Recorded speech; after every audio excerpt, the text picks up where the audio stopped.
This is BayRadio. So Wednesday it is. We're in mid-July. School's out, certainly as far as the international schools go. But it doesn't stop for some folk, because in representing XIC, Xabia International College, Steve Jarman, who's head of primary. Good morning. Thanks for coming in. Good morning, Moody. Thanks very much for inviting me. Well, not at all. I don't know if you were sent by Mr. Widge there, but he's been in a couple of times, obviously, but trying to sort of spread it around and get a different aspect each time. So, I mean, you don't probably switch off completely, do you, when it comes to the school holidays? Not if you're head of a part of the school. Not at all. Not at all. I mean, this week, Monday, I was in 3 appointments. Oh. You parents. When I leave you, I will be going up to the school. I have another parent with 2 children that want to have a look around, hear about the school. Maybe I should have asked them to just listen to BayRadio, and it would have saved me doing the interview. This is it, yeah. I mean, the previous ones we've done are on our YouTube channel as well to listen back to. But it's, I mean, you're head of the primary school there. Just tell us a bit about the life of the school there. What sort of range of students and that sort of thing? It's a lovely school. You know, I have to say that up front. For me, it's a very special school because of what we offer our children. We have children from 26 different countries. We have children that will come in to us at the beginning of the term or during the year with no English, no Spanish. So it's important that we very quickly bring them into our XIC family. Make them feel welcome, ensure they have friends, so that they can actually grasp the language and do as well as they can educationally. In terms of the day of the school, I mean, with your job, I suspect, Moody, no 2 days are ever the same. Well, I don't know. No, I mean, recently it's been very different, obviously, but there's different bits of news and that sort of thing. But yeah, there are certainly different challenges, I'm sure, with yours. I don't think we consider them challenges because we're very lucky. Because we, as I'm sure you do, we do a job that we love doing. We're there because we want to be. We're there for one single purpose, which of course is the children. Always, everything we do is focused around what we can do for them, how we can ensure they have a good day, how we can ensure that they develop and reach their potential. I have a saying that I tell my children, I tell my parents, and that is we want our children to reach for the sky. Effectively, how high can they go? You know, it's down to them. Of course, it's down to us. You know, we're there, we're the educators, but it's a partnership. It's not us dictating to the children. It's very much realising what the children need, knowing our children extremely well, so that we know if a child is excelling in something, so that we can push them on. We know if a child is lacking in confidence in something or even struggling in something, and we can help them with that. So it's really always child-focused, 100%. Yeah, I mean, we've heard about this. We've talked mostly about the secondary school so far with our guests, and just, you know, how the smaller sizes, the smaller class sizes, so you're able to, no one gets left out, there's no one hiding at the back, you know, you can focus a little bit more on individual. Crucial that we maintain, which we do very rigorously, our small class sizes, because it does mean we can get out to know our children very well, very quickly. Yes, you're quite right, it means children can't hide. And strangely, once they're in our environment, they don't want to hide. They thrive on success. They thrive on the fact that they are an individual in our school. They're not a number. They're not a bottom on a seat. They're the people that we care for. They're the people that we love. They're the people who we want to watch grow in confidence, so that they can realise that there are things that they can and will achieve that they maybe never thought possible. So being a child-centred school where the focus is always on them allows us to explore what they can do. And that's not just educationally. You know, some children are more into the arts, some children are more into the sports. And of course that's quite normal. But every child, for me, must feel that they can succeed and that they can be themselves. So we don't pigeonhole any child. We love the diversity that we have in the school. We think that it's a really lovely atmosphere where children grow up without any prejudice. Sure. Children come into the school with, say, no language skills, in particular in English or Spanish. They come into the school with perhaps a different accent. They come into school perhaps a different colour. And from the very, very first morning, as far as the other children in the school, or particularly in their class, are concerned, it's just another child to play with, to become friends with. And that's special. Yeah, it's something I hadn't considered, because obviously I knew you had all the different nationalities at the school, but when we've talked about the secondary school, obviously they've picked up English, Spanish, probably both. How do you start out then when they come in at the very beginning? Is there a lot of visual learning? Yeah, again, we're very lucky because the staff I have at the school, I know I would say this, but they are exceptional. You know, they are, for me, the best group of teachers it's been my privilege to work with. And I've worked in other schools in Spain and the UK. They are very special. They're very dedicated. They love what they do. Again, focus is always on the child. So the skills that they've developed over the years allows them to immerse the children in English so that they feel comfortable. We always, if a new child starts, more often than not, there is another child in that class who will speak the same language. We certainly buddy them up. That allows the child who is already speaking English to do a little bit of translation. We have programs in place where we may take them out of a class for a short period of time so that they can get some extra tuition in the basics in English.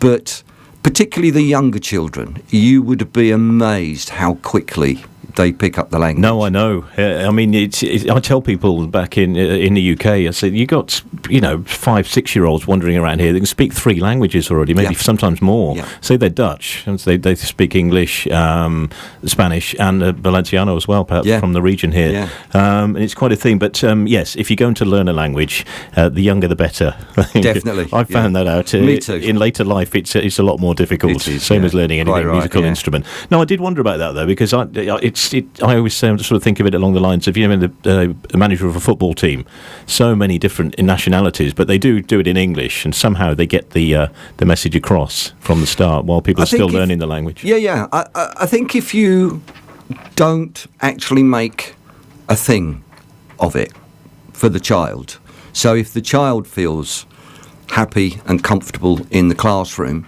then naturally they're going to be more attentive.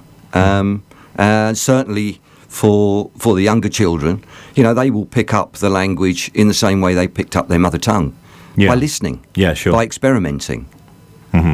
You've been there a while, was it 13, 14 years, I'm told? Yeah, 13, 14 years. And I mean, I can tell already, you're still inspired by it. You still probably enjoy going in every day. So what would keep you inspired? What keeps that motivation for you? Passion. Right. In a word. To go out and greet the children every morning and see happy smiling faces is inspiring. To see, when I walk around and visit the classrooms or teach, which I still do from time to time, to see a child's eyes light up when they have that light bulb moment inspires me, because that's what you want to see. To see the children skipping out of school at the end of the day with a smile on their face, they've had a good day. To see how the children interact with each other on the playground, in the classroom, with their teachers. All of these things inspire me every single day. So I don't have a job. I really don't. You know, I'm the luckiest person in the world. I know a lot of people say that, but I am, because I'm able to do something that is a passion and something that I believe in wholeheartedly. And I think if you are able to work using naturally your experience and the things that you need to do, but if what you do comes from the heart, then you can't have a better day than that. Finally, on the inspiration, something that I know you've had a couple of conversations with Richard Widgeratney, the director of the college. When he joined us, and as I guess a lot of your listeners will know, we were very, very fortunate to able to entice him over from the Lady Elizabeth School. Naturally, I'd been at XIC 13, 14 years. His reputation preceded him. I thought, there's this giant of a man coming to XIC. You know, he's been in charge of this Lady Elizabeth School that is huge. How is it going to work? Will he want to come in and, as they say, a new broom sweep clean? Yeah, you never know, do you, with new management or something? You don't. Within a morning, I knew that Richard's ethos, what he wanted to achieve for children, his passion for what he does and what he wants to achieve, matched mine and mirrored mine completely. So he inspires me every day. He is a man, he will not like me to say this, but he's a man who is extremely professional. He's dedicated. He is humble. And he doesn't just inspire me every day. He inspires his staff. He inspires the children. And he inspires the parents. So, yes, lots of things I think inspire me to do and continue to do the job that I do. But, you know, I've got to hand it to Richard. You know, he's come into XIC. And I've said many times, and he knows this, it's arguably the best thing that's happened to XIC in the years that I've been there. Right. Yeah, he's quite an inspiration, isn't he? I mean, all he does when he's on here is big up everyone else. Exactly. Exactly, which is why it was vital that I actually acknowledge that, because it should be acknowledged. His view is that, you know, you do acknowledge people's strengths. You do acknowledge the contribution they make to our life in XIC and making it a special college. But he would never admit to anyone that actually he plays an enormous part in that. Yes, it fell to me to offer up a little praise to him when he was in here, because, as you say, he would never big himself up that much. BayRadio just coming up to 25 to 11, mainland Spain 25 to 10 then, the UK and the Canaries, and honoured really to have Steve Jarman in, head of primary from Xabia International College, that we've talked about over the last 6 weeks or so, I guess, every other Wednesday. But most of the focus has been on the secondary school, and we've talked about what the lockdown situation was like. I guess with the younger children, that threw up slightly different challenges yourself over the last 3 months or so. How did it work out for you? It did. I think when Richard explained the initial process for the 3 days after the lockdown, that was a very steep learning curve, particularly for some of the teachers who are, shall we say, less technology savvy. But of course, they worked as a team, they worked as a group, and they helped each other. In terms of the children, I was very surprised, I have to say, how well they adapted to it. I would go on to Google Meet from time to time, join in and have a look and see what was happening in some of the lessons. And I would see the children would be on Google Meet, and they would be motivated. They would be smiling. They would be interacting with the teacher with the children as if they were in the classroom. Now, of course, it was very different, but the children adapted very, very well. The older children, naturally, the children from year 3 up to year 6 had tablets, so therefore it was much easier for them to go onto Google Meet at the beginning of each session, to access the work through Google Classroom. The younger ones, it was slightly more difficult because they need the support there. Now, from that point of view, our parents stepped up, 100%. And the fact that we said to our parents for the younger ones that we were very flexible in terms of what the children could do and when they could do it. I was going to say, I'm sure it wasn't possibly as quite as rigid as those that would be in GCSE years in secondary school. Not at all. So the teachers for the younger ones would still send through everything as the teachers for the older children would. In terms of Google Classroom, they would be on Google Meet all day. But of course there was that flexibility in terms of the children may or may not have a tablet or a laptop all of the day, all of the time. So we very much reassured our parents that we were there for them all day long.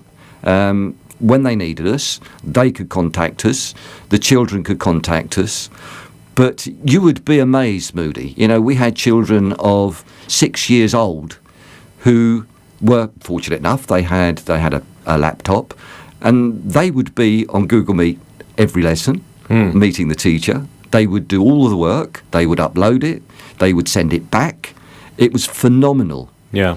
If we move further down, so in our foundation, so the children who are 3 to 4 and 4 to 5. Now, again, very difficult. So our teachers for them would provide them an upload for them to see phonics lessons. They could have story time. Every day they would have story time with their teacher so that they could come together. And it was very important, I think, for the children's mental health, that they were able to go online and see their friends. So it's a system now that we have very firmly in place.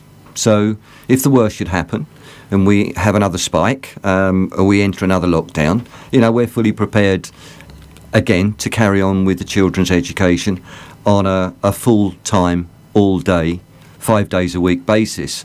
And that's important. For parents, I think the fact that the children had a routine, whatever age, if the parent, the younger children's parents, they could fit their routine around what the children could do, what the children couldn't do. But for the older children, the routine was crucial for them and for their parents. As you know, many parents would have been working from home, and the fact that the children could get up in the morning, and many of them did, get up in the morning, ready. Some of them, strangely, would even put on their school uniform every day. Well, that's a good sign, yeah. Yeah. So they would be there. They would be there at their laptop, and they know that they had to be there. The teacher would be there to introduce the lesson, as if they were in school, and they bought into it big time. But, as always, I know Richard said it many times, and I know Mike said it many times, but, I do have to pay enormous tribute to my teaching staff, who worked far beyond what they would normally work if they were in school. I know that children were sending work through, or parents were sending emails, 10, 11 o'clock at night. The teachers would answer them, they would reassure them, they would help them. The teachers effectively were working 24/7, really. Yeah. So enormous respects I have for them and what they achieved in terms of their growth as well. I've spoken to obviously to my teachers since we've been allowed a little bit more freedom, and a lot of them said the same thing as the children. It was the routine that actually helped to keep them going, irrespective of the fact they were working much longer hours. But the parents, of course, we couldn't have done it without the support of the parents. No, I've said this before when we've been talking about this. That I take my hat. I'm not a parent. I take my hat off to them at the best of times. But during that last 3 months, if they've got very young children at home, they're working from home perhaps. That's a real juggling act. But as you say, if you get the routine in place, it can help a little bit. Yeah. Naturally, every household is different. So every household adapted to the system and the process that best suited them. And we understood that.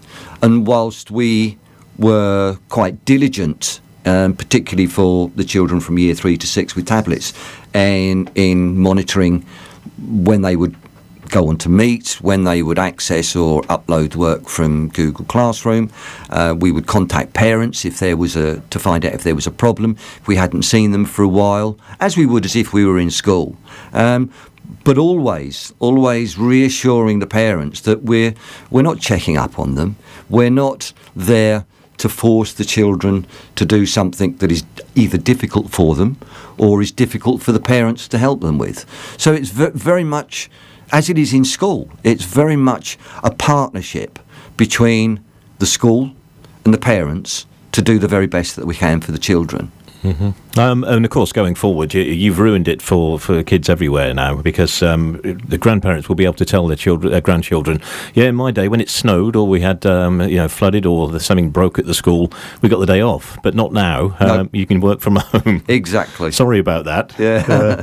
I mean, there's a big demand for places, as we know, and this is why we're doing this. Although it's based in Xabia, which is considering the area that we cover, it's one small area, but you're taking people from different countries. There may be people listening online that are considering moving here, and quite a demand for places at the college. Why do you think it'd be? What do you say? I mean, we've covered some bits already. What would be the key to the success of the college in your mind? I think the key to success is family, and as I've said before, passion. Family, it's a word that I use an awful lot within our community, and it's not a word I use lightly. I think it's important that our children feel part of the XIC family. I say to parents, during the week, awake anyway, the children are with us longer than they are with them. So it's important that they feel a part of something. It's important that our parents feel part of that family.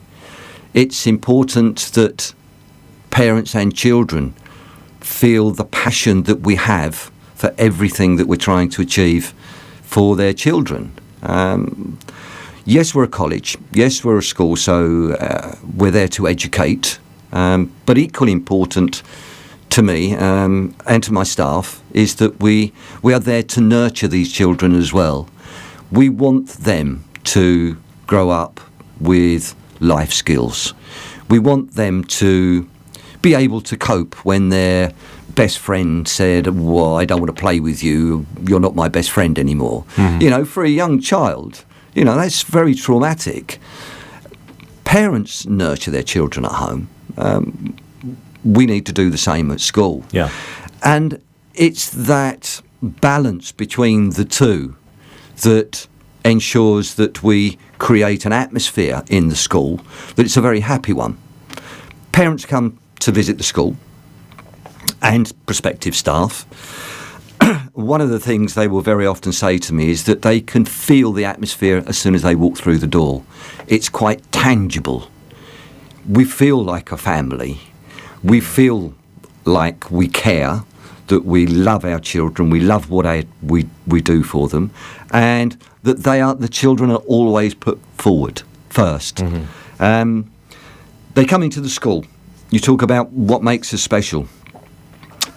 I could talk to you about how special every single one of my teachers are, because they are incredible.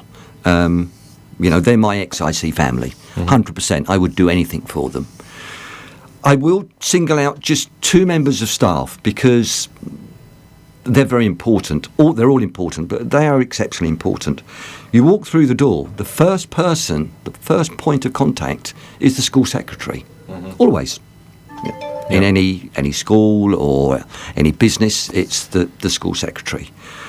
Ana Fuentes is more than a school secretary. She is absolutely amazing. The warmth that she exudes from the very first second that she talks to you, whether you are an established parent or a new parent, is amazing. She's much more than a secretary. You know, she's loved by the parents. She's adored by the children, and she looks after me, which is very important. Yeah. I need looking after, trust me. So she's a very important member of our staff. I'm also very fortunate to have a deputy head who is Anya Walker. She's a Year 1 teacher, and I can honestly say she's arguably the best teacher it's been my privilege to work with. Wow. Praise. From a teaching point of view, any child that goes through her class is so fortunate. From my point of view as head of primary, to have a deputy who is so dedicated, who is often one step ahead of me. I will say, well, Anya, can't we? Done. Yeah. You know, she is amazing. That's a good sign. So, but really, the family aspect is the crucial one.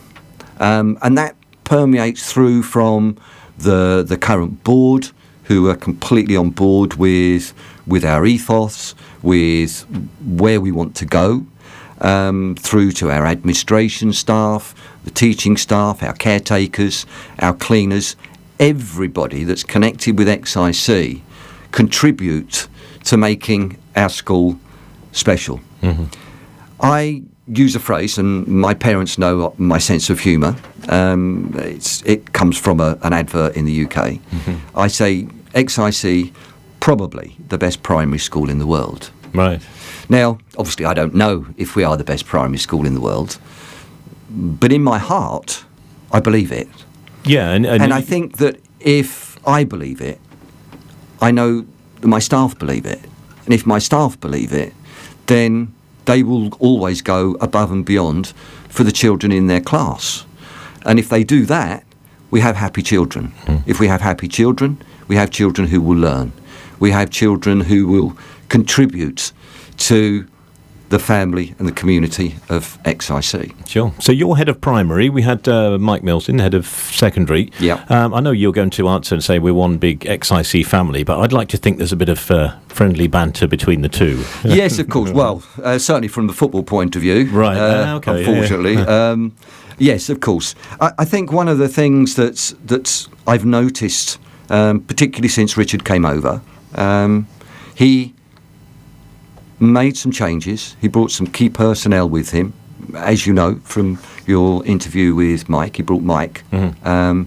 And his impact on secondary has been enormous. Plus making strategic adjustments, making Gaynor deputy head. Yes, of course, we spoke to Gaynor as well last couple of weeks ago. Been superb. Mm-hmm. And yes, there is some friendly banter.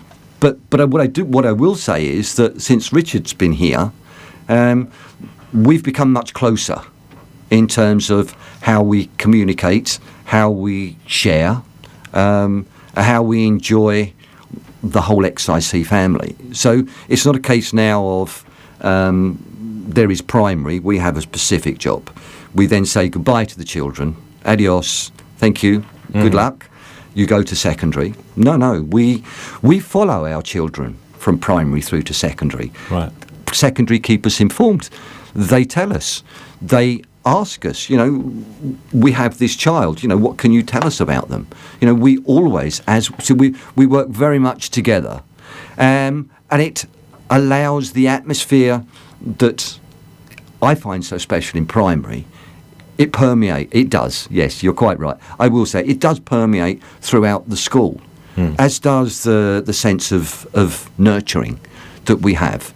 I don't care if you're 2 years old or you're 40 years old. we all need some form of nurturing at some time. Sure. And it's something that we do. Well, it's high times for Mike at the moment, of course. Manchester City getting the ban lifted, the Europe ban. Yes. And a fancy new school on the way. We've talked about the new secondary school. So how's that going to affect what you do with the primary? It's going to have a huge impact in a very positive way. COVID-19, I think, has made a difference in terms of timing. But certainly, once we get over this, it is very much our plan to reform the current secondary site, which is all on one level. We will turn it into an oasis for our younger children. So our children from 2 years old to the end of year 2, 7 years old, will move down there. And the current primary site will then be for years 3 to 6. Okay. That gives us space, and children need space. It gives us the opportunity to continue to develop the college for the children. Having said that, I think we're the best primary school in the world, it would be very easy for me to sit in my office in my chair and think, done, what's there to do? Yeah. But we don't. Every single day we are looking, how can we improve? What can we do better? What can we provide for our children that will give them a better feeling in the school? What can we do that will provide them for the tools that they need in future?